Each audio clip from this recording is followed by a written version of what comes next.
Assalamualaikum warahmatullahi wabarakatuh. Perkenalkan, nama saya Renaldi Nisito dengan NPM 21117. Nama ada saya, Husdieji, lalu Muhammad Egi Fardi dan Renaldi. Di sini kami akan menjelaskan tentang faktor atau mungkin disebut dengan makro. Lingkungan eksternal ataupun lingkungan makro adalah dinamis dan terus berubah dari waktu ke waktu. Lingkungan makro atau lingkungan eksternal terdiri dari berbagai faktor dan kekuatan di luar perusahaan yang mempengaruhi operasi bisnis, dan perusahaan tidak memiliki kendali atas perubahan mereka. Setiap perubahan faktor-faktor tersebut dapat berdampak pada lingkungan kompetitif dan kondisi internal perusahaan. Industri mewakili berbagai kekuatan yang mewakili pengaruh pemangku kepentingan eksternal perusahaan. Mereka terdiri dari pesaing, pemerintah, pemasok, pelanggan, komunitas lokal, kreditor, dan yang lainnya. Sementara itu, lingkungan internal terdiri dari berbagai aspek dalam organisasi, seperti budaya perusahaan, struktur organisasi, dan sumber dari perusahaan. Ada 6 kekuatan lingkungan makro, seperti contohnya yang akan kita sebutkan. Berikut ini, yang pertama, faktor-faktor politik, seperti perubahan kepentingan negara, kerusuhan politik, kudeta, korupsi, kebijakan pemerintah, dan program kesejahteraan. Mungkin contoh terdekat bisa kita lihat di kasus Myanmar, kudeta militer terhadap pemerintahan demokrasi yang baru saja dipilih beberapa waktu yang lalu, yang dianggap tidak sah oleh jenderal militer di Myanmar. Hingga kisruh dan segala macam kejahatan terjadi. Itu merupakan salah satu bentuk contoh faktor eksternal. Lalu yang kedua adalah ekonomi. Faktor-faktor seperti pertumbuhan ekonomi, inflasi, suku bunga, nilai tukar, pajak, indeks saham, dan harga obligasi, dan tingkat pengangguran. Mungkin salah satu contohnya adalah di era pandemi seperti ini, tingkat pengangguran sangat tinggi, banyak perusahaan yang tutup, gulung tikar, bangkrut, dan sebagian dari mereka tidak mampu untuk menggali gaji karyawan. Lalu sosial budaya, faktor selanjutnya adalah faktor sosial budaya, seperti pertumbuhan populasi, komposisi demografis, usia, agama, dan etnis, selera dan preferensi, pendapatan dan kekayaan rumah tangga, dan atau imigrasi. Selanjutnya adalah teknologi, seperti internet, printer 3 dimensi, teknologi sat optik, dan nanoteknologi. Lalu yang kelima, faktor lingkungan, seperti bencana alam, pemanasan global, dan populasi.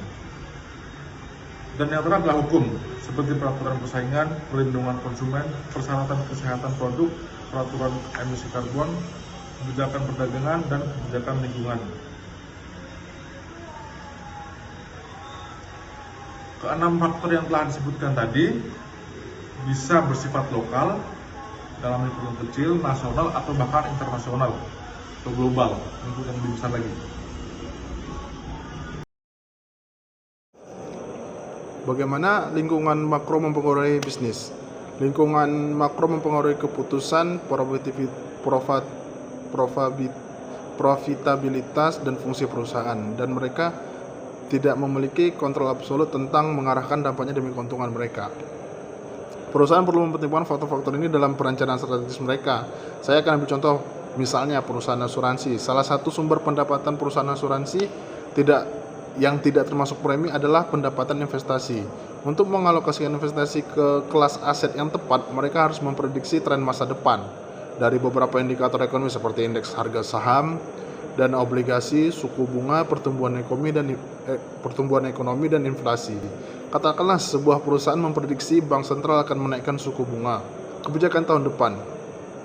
Peningkatan suku bunga berarti harga obligasi akan turun. Oleh karena itu, perusahaan perlu mempertimbangkan apakah akan mengurangi paparan investasi mereka dalam obligasi atau tidak. Dinamis, tetapi tidak semuanya strategi. Oke, 6 elemen makro tersebut mereka kan sudah saya sebutkan dari awal, mereka berubah-ubah dari waktu hingga ke waktu dan membawa ketidakpastian kepada bisnis kita sendiri.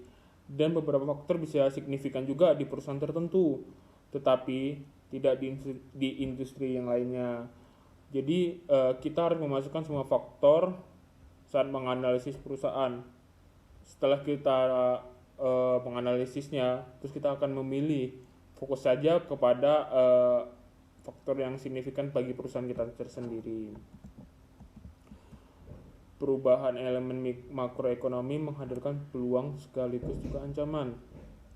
Karena di luar kendali, kita harus menganalisis faktor mana sih yang berpengaruh terhadap perusahaan kita, dan juga manfaat apa sih yang akan kita dapatin, dan juga kita akan meminimalkan setiap ancaman-ancaman untuk perusahaan kita tersendiri. Pentingnya peluang dan ancaman tergantung pada industri tempat bisnis kita. Seperti contohnya, suku bunga lebih signifikan pada bank komersial daripada perusahaan manufaktur. Demikian juga contohnya inflasi lebih signifikan untuk perusahaan makanan dan minuman daripada perusahaan utilitas. Kita akan membahas mengenai cara beradaptasi dengan lingkungan makro. Bisnis ataupun perusahaan kita mengidentifikasikan faktor mana sih yang tidak pasti dan paling signifikan untuk mempengaruhi operasi bisnis kita.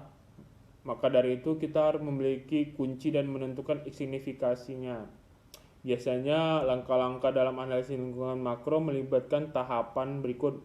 Yang pertama, identifikasi dan pilih faktor-faktor kunci yang paling tidak pasti dan paling signifikan untuk mempengaruhi perusahaan kita.